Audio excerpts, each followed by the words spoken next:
him. Let's start off with a little reading, shall we? Okay. September 7th, 1881. His manner was pleasant, though noticeably quiet and reserved. He listened attentively to every word that Scott Moore or I uttered, but he himself said little. Occasionally he would ask some question about the country and the opportunities for stock raising, but all the time I was conscious that he was alertly aware of everything that was said and done in the room. He never made the slightest reference to himself, nor did he show the least trace of self-importance or braggadocio. Had I not known who he was, I should have taken him for an ordinary businessman receiving a social visit from two friends of his. But his demeanor was so pleasant and gentlemanly withal that I found myself, on the whole, liking him immensely. That was a little passage from a memoir called Life on the Frontier by Miguel Antonio Otero. And he's talking about a little encounter he had with the outlaw Jesse James, with the subject of the final read of June on the Range, The Assassination of Jesse James by the coward Robert Ford. Good morning, BookTube land. We are at the end of the month. Another year of June on the Range. I myself had a blast. I hope if you participated, you've all had a blast too and had some good reading and some good movies. And a big thank you to the creator of this event, Michael K. Vaughn, and as well as a whole load of hosts that have been leading this event. And I must say it's been a real pleasure for this here Yankee boy on this journey with all of you, and I'm looking forward to next year already. My third and final read of this reading event, as I said before, The Assassination of Jesse James by Ron Hansen. First of all, what kind of book is this? Is it like history? What kind of book is this? Or a novel exactly? It's first and foremost historical fiction. Like Ron Hansen, he took a lot of facts that we know about multiple people. We have Jesse James, Robert Ford, even Robert's brother Charlie. So he took a lot of little facts we know about these guys, put them together, filled in some of the blanks to create a story. And so first and foremost, it is a work of historical fiction, but rooted in historical fact. So it's kind of blended the two. And Ron Hansen's writing was very gripping. It was like very flowing, eloquent, easy to read. So it made for a wonderful experience. Jesse, of course, probably being like the most notorious outlaw of the West. Like robbed multiple banks. He has like 17 murders to his name. So what exactly is the book about? As you can tell by the name, The Assassination, this book is all about the end. The book opens up with the very last train robbery of the James gang. Yeah, Jesse, his brother Frank, they rob one last train, and as far as right after that, it's the beginning of the end for this group. And it's interesting too. Like you gotta, like I said, learn from the little facts, and then Ron Hansen's writing. You really get like in the mindset a little bit of some of these historical figures. Like one figure I thought was a very interesting read. Jesse's older brother Frank. Like Frank, at the end of this time, Frank, he's in his early 40s. You know, these guys, they started off, they were fighting like guerrilla warfare for the Confederates in the Civil War. After that, the war's over, so they're just like outlaws at this point. And like Frank, he's in his older brother Frank. He's in his 40s. I think at this point, like he was just tired. Like you're living on as an outlaw for so long. I think he just wanted to settle down. So after they robbed the train, to start off the book, somebody asked Frank, like Frank says he's gonna retire. So that someone asked Frank, like, what are you gonna do now? And Frank goes, I think I'll sell shoes. I think that's part of Ron Hansen's storytelling, but it's true. Like Frank James, after many years of being an outlaw, he decided to quit, started a normal life, I guess you can say. He moved out to the East Coast and actually opened up a shoe store. And at the time of Jesse's death, Frank was living in Baltimore. So this is where the story gets really good, because now we have Jesse. He's all by himself with his group and his gang. And this is when things start to get a little hazy, because there's a lot of people who are out to get Jesse. Like there's a big reward on his head, and so Jesse, that's where his kind of like psychological downfall comes in too, because he starts like questioning the people around him. Even like Jesse himself actually kills a couple of them. So that leads to a whole different, a whole conflict between the two, because now you got like Robert and his brother Charlie for that instance. They're worried, is he gonna kill us? Like sure, they think Jesse's gonna kill them.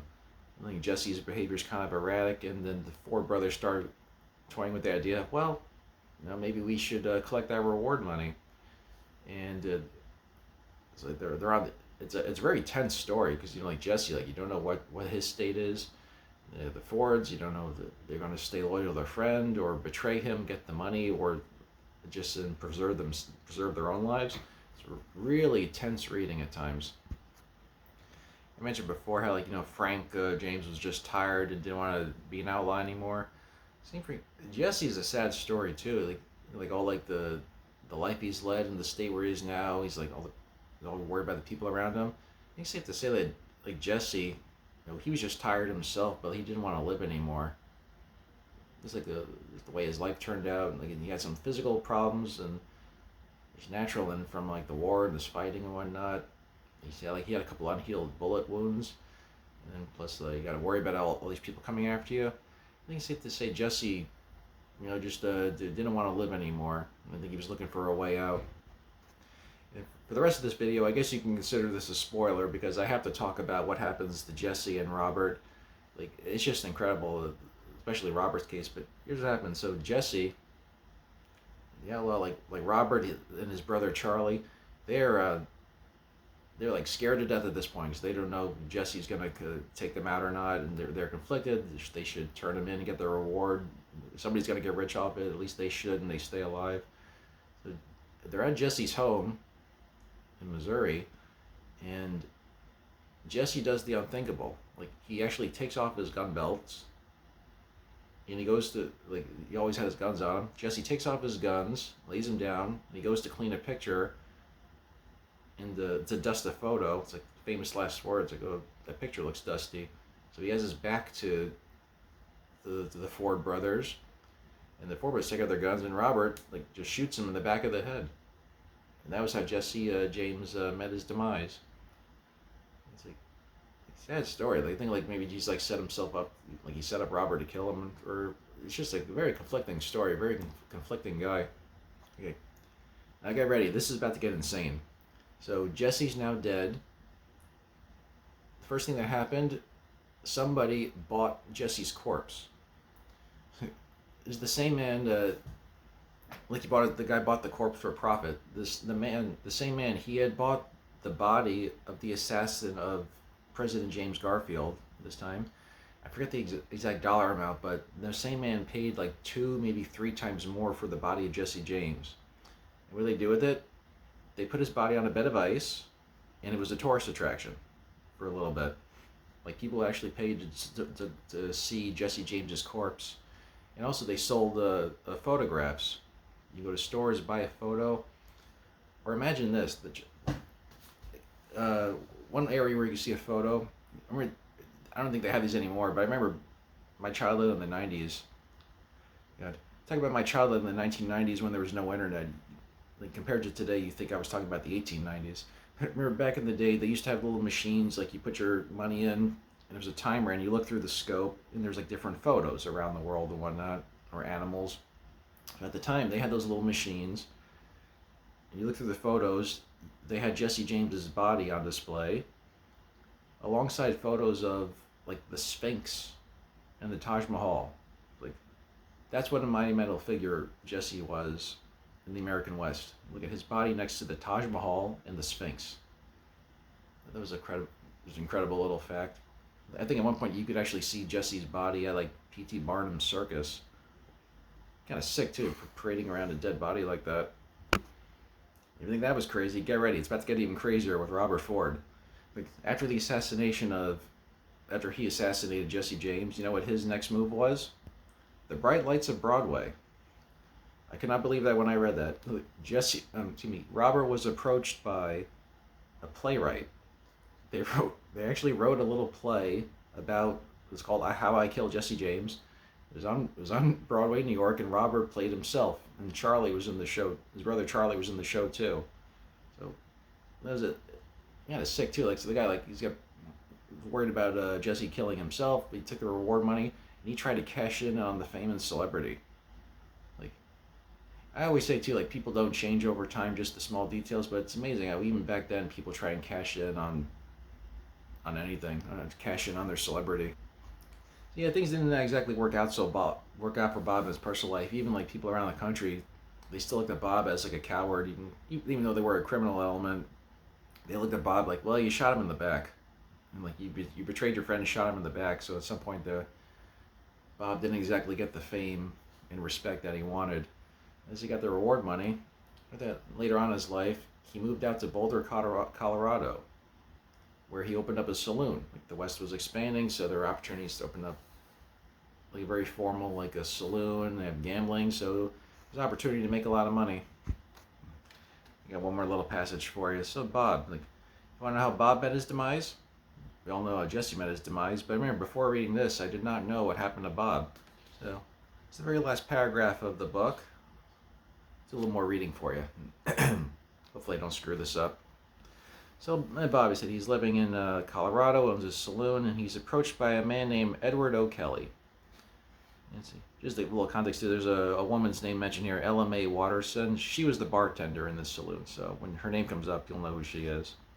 Let's see, drop down here. So here's what happened to Bob in the eloquent writing of Ron Hansen. There we go. Okay. The deputy sheriff of Bachelor crossed from sunlight into the yellow light of the tent and caught the man who shot Jesse James laughing with Ella Mae Watterson, giving his back to the street. Kelly sighted down the shotgun and said, "Hello, Bob." And as Bob was turning as a gentleman might to a greeting he recognized, the shotgun ignited once and again from 5 feet away. Clump sprays of shrapnel ripping into the man's neck and jawbone, ripping through his carotid artery and jugular vein, stripping skin away, and nailing the gold collar button into scantling wood. His body jolted backwards, jolted the floorboards, and Ella Mae Watterson screamed. But Robert Ford only looked at the ceiling, the light going out of his eyes, before he could say the right words. It is the end, and all the fallout that comes with it. Now let's wrap this up, folks, and I'll wrap up this reading. We'll wrap up the June on the Range. So yeah, I loved it. Assassination of Jesse James by the coward Robert Ford. Absolutely loved it. Cannot recommend it. Now, if you seem interested, I can tell you, there was a movie that came out in like 2007. You see on the cover Brad Pitt and Casey Affleck. I gotta tell you, that movie was fantastic. Like, I mean, not only one of my favorites, I think it's one of my favorite westerns ever made. Like, how it fell through the cracks and why no one's really mentioning it nowadays is beyond me. And if you don't want to read this whole book, just watch that movie. It's like 2.5 hours, and like that movie's tense from beginning to end. They did a fantastic job, so could not recommend that even more. If I find some clips from the movie, I'll put it in the description box below for you to give you a little teaser. But yeah, I could not recommend it more, folks. Check out that movie. I don't know where it's streaming, but definitely go try and find it somewhere. And let's see, what else do I want to say? Yeah, while I have you here, now that the June on the Range is over, we can begin the summer of sport. It's going to be another one of my favorite times of the year. I actually picked out this first one I'm going to read. I'm not going to go into too much detail, I'll just show you the title. This one, The Ghosts of Manila. It's all about the third fight between Muhammad Ali and Joe Frazier. Smoking Joe Frazier. One of the most epic fights ever, two of the most famous fighters ever, and one of the most epic trilogies ever. And this was the third fight, and it was one of the most epic fights ever. Good Lord, there's no shortage of stories about this fight. There are documentaries and books about this fight alone. And you know what, I didn't want to go into too much detail, but I will give you one little teaser, so hopefully you look forward to this whenever I finish it. See, one little fact about the fight. They said they were in the Manila, the Philippines, and the fight was suited for American television. So we're watching regular time in the U.S. here, and the fight in the Philippine times was 9 in the morning. So I've heard stories about the atmosphere in the Philippines. Like at nighttime, the water comes in from the ocean and soaks all the plants. In that morning, the sun comes up, And you literally have boiling water for atmosphere. And these two blood rivals fought one of the most intense fights ever in atmosphere of boiling water and all that heat. That's just one of the many stories about this fight that makes it so epic and legendary to this day. So, just want to give you a little teaser of what's coming out ahead, people. Alrighty. Happy June on the range, people. I got my day off today. Today's Monday, so I'm going to look up, see a lot of your videos are out and about right now. Everyone's wrapping up this month, so I look forward to seeing all your videos too. Have a good one, everybody, and happy summer.